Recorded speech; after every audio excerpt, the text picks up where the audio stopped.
तो ऐसे में हमारे साथ गांव उझाना के तमाम लोग मौजूद हैं और हमारे साथ एडवोकेट सुनील राज बामणिया जी और जिला जींद के प्रदेश के जिला जींद के अध्यक्ष भीम आर्मी भाई अमित मुआल वो भी साथ में है। आइए उनसे जानना चाहते हैं कि आखिर में ये कदम क्यों उठाना पड़ा। एक बार कैमरामैन से कहना चाहूंगा कि एक बार सभी को दिखा दे भाई, क्योंकि ये जो हाईवे है चंडीगढ़ पटियाला हाईवे है, इसी पर ये काफिला निकला हुआ है। तो क्या कुछ कहना है इन लोगों का, तो आइए इनसे हम जानना चाहते हैं। तो नमस्कार जय भीम। जय भीम सभी साथियों को। भाई जी सर। हम सभी साथी जो है गांव जाना से चंडीगढ़ के लिए कुछ करने के लिए निकले हैं जी। हमारी जो मांगे हैं हमारी हक की मांगे हैं, कोई हम नाजायज मांग नहीं कर रहे हैं। जितनी भी मांगे हमारी बिल्कुल वाजिब है, हमारा हक है, हमारा अधिकार है, वही हमसे मांग रहे हैं। सरकार से हम अपना कुछ नहीं मांग रहे। हमने गांव जाना के अंदर जो 1984 के अंदर में जो कॉलोनी काटी गई थी बहुजन समाज की, उसके अंदर लगभग 100 गज के जो प्लाट काटे गए थे, 100 गज की जो रजिस्ट्रियां हैं वो दी हुई हैं, लेकिन मौके पर कब्जा जो है वो 90 गज पे दिया गया था। जो लगभग 10 गज की जो जगह बची थी उसके जो कॉलोनी काटी गई थी उसमें से जो जगह बची थी उसके ऊपर हमने पीछे 2022 के अंदर बाबा साहब भीमराव अम्बेडकर की प्रतिमा लगाई थी और फैसला लिया था कि सभी गाँव वासियों ने, जितने भी हमारे साथी थे, कि भाई यहाँ पर एक अम्बेडकर भवन बनाया जाएगा, पुस्तकालय बनाया जाएगा और साथ में एक चौपाल का निर्माण किया जाएगा, ताकि भाई कोई भी शादी ब्याह का हो प्रोग्राम, कोई मरगत है, कोई किसी और प्रकार का ओकेजन है, तो वहाँ पे मिल करके सामूहिक जो ओकेजन है वो वहाँ पे मनाया जा सके।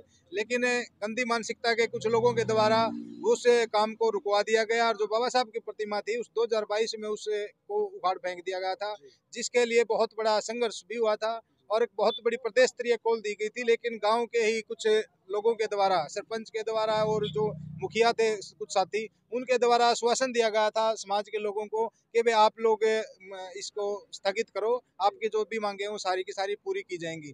जिसकी अब आज तक भी हमारे पास में रिकॉर्डिंग भी है, जो सरपंच ने कहा था, अपने बयान रखे थे, वो भी हमारे पास में है। लेकिन आज हमें मजबूरीवश अपना जो अनशन है वो हमने जो चंडीगढ़ सीएम आवास है वहाँ पर जाकर के लगाने का फैसला लिया है, क्योंकि यहाँ पर बैठे हमारी कोई सुनवाई नहीं हो रही है। कोई अधिकारी कर्मचारी जो है हमारी सुध लेने के लिए नहीं आ रहा।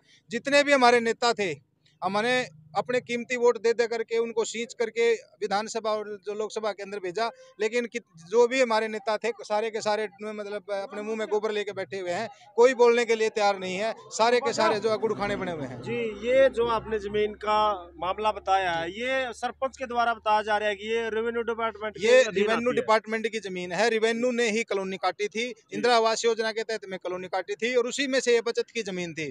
जो जमीन बची हुई है वो इन्हीं के हक की जमीन बची हुई है। उसके ऊपर ग्राम का जो ग्राम की पंचायत या कोई और जो वहाँ पे प्रोजेक्ट नहीं लग सकता। इन्हीं के हक अधिकार की जमीन है, वो इन्हीं के अधिकार के लिए कोई भी प्रोजेक्ट वहाँ पे बनाया जा सकता है। लेकिन बिल्कुल सरासर अनदेखी की जा रही है, बिना किसी प्रपोजल के जबरदस्ती वहाँ पे दिन रात चिनाई लगा करके वहाँ पे जो है एक पटवार खाने के रूप में वहाँ बिल्डिंग खड़ी करी जा रही है, जो बिल्कुल नियमों की उल्लंघना करते हुए बनाई जा रही है। ना वहाँ पे प्रॉपर जो उसका स्ट्रक्चर तैयार किया गया, सिर्फ और सिर्फ जल्दबाजी में हमारी जो आवाज़ को दबाने के लिए कि भाई कैसे भी करके इस पे छत लगा दो, इसका निर्माण कर दो, बाद में चिल्लाते रहेंगे। तो उन्होंने गंदी मानसिकता के तहत में गए। हम उनके साथ में किसी भी प्रकार का कोई विरोध नहीं करना चाहते। हम अपनी आवाज़ जो है पहले भी 2 बार सीएम आवास में जा करके जो है अपनी आवाज़ बात रो चुके हैं और अब की बार हम फुल एंड फाइनल पूरी तैयारी में पूरे बच्चों के समेत हम निकले हैं। या तो हमारी वहाँ से लाशें आएंगी या फिर हमारी मांगे पूरी होंगी। जी, तो अमित भाई आप क्या कुछ कहना चाहते हो इस मामले को लेकर, क्योंकि 3-4 साल से लटका पड़े ये मामला। सबसे पहले तो आप पत्रकार साथियों को जय भीम। वकील साहब ने आपको सारी बातें बता दी।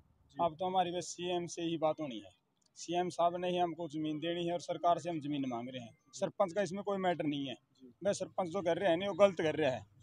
ना तो पंचायत की जमीन, ना किसी की कब्जा की जमीन, ये है सरकार की। हम सरकार से मांग रहे हैं समाज, और सरकार के खिलाफ भी हमारी लड़ाई है। ये सरपंच जब पिछली अगर 3 साल पहले की अगर हम बात करा तो उस समय सरपंच के भी ये बयान आया था कि हम आपके साथ मिलकर इस जमीन को दिलाने का काम करेंगे। एक बात कहना चाहता हूँ पत्रकार साथी, हमारी बात कड़वी होती है। अगर हमारा समाज का व्यक्ति कोई अगर ये जुबान करता है ना, तो उस मीडिया में बार बार दिखाया जाता, लेकिन सरपंच की बात कोई नहीं दिखा रहा जो उसकी ऑडियो रिकॉर्डिंग है। हमने पहले भी भाईचारे की मानी है, पंचायत की मानी है, और हम संविधान के दायरे में जो काम कर रहे हैं सारा संविधान के दायरे में। अभी हमें कानूनी कार्रवाई चली हुई है। हम हाई कोर्ट गए हैं, हाई कोर्ट के तीनों नोटिस हमारे पास है। भाई हाई कोर्ट ने चीफ सेक्रेटरी को बोला है, भाई चीफ सेक्रेटरी इस जमीन को देगा। तो चीफ सेक्रेटरी कौन है? तो ये सरकार है। जब आपके पास इस चीज के डॉक्यूमेंट्स है, आपने इसके लिए अपील लगा रखी है, तो फिर तो किसी का भी राइट नहीं बनता उस पे। सर गुंडागर्दी की जा रही है, हाई कोर्ट में मामला विचाराधीन है। देखो गुंडागर्दी है, इससे ऊपर आप देख सकते हो भाई कोर्ट की अमान्य कर रहे हैं, तो कोर्ट को भी नहीं मान रही। हमने पहले दिन जिस दिन काम शुरू करने से पहले सरपंच से बोला, भाई आप इसके डॉक्यूमेंट दिखाओ। उसके पास कोई डॉक्यूमेंट नहीं था, उसी दिन सरपंच ने काम बंद कर दिया था। तो अगर सरपंच सच्चाई की लड़ाई लड़ रहा था, सच्चाई में बना रहा है, तो फिर उस शुरू वाले दिन काम क्यों बंद किया? तो डॉक्यूमेंट अब क्या प्लान है? मतलब चंडीगढ़ अब ये सीएम का, हम सीएम के पास हमारी बातें रखना चाहते हैं, और सीएम ने ही हमको आश्वासन दिया है कि ये जमीन आपको मिलेगी।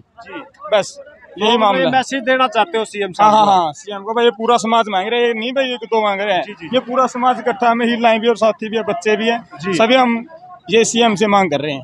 जी बहुत बहुत धन्यवाद। तो साथियों अभी आपने पूरी बातें सुनी, क्या कुछ मामला है, पिछले 3 सालों से ये मामला लटका हुआ है, क्यों लटका हुआ है, इसके लिए आश्वासन पर आश्वासन दिए जा रहे हैं।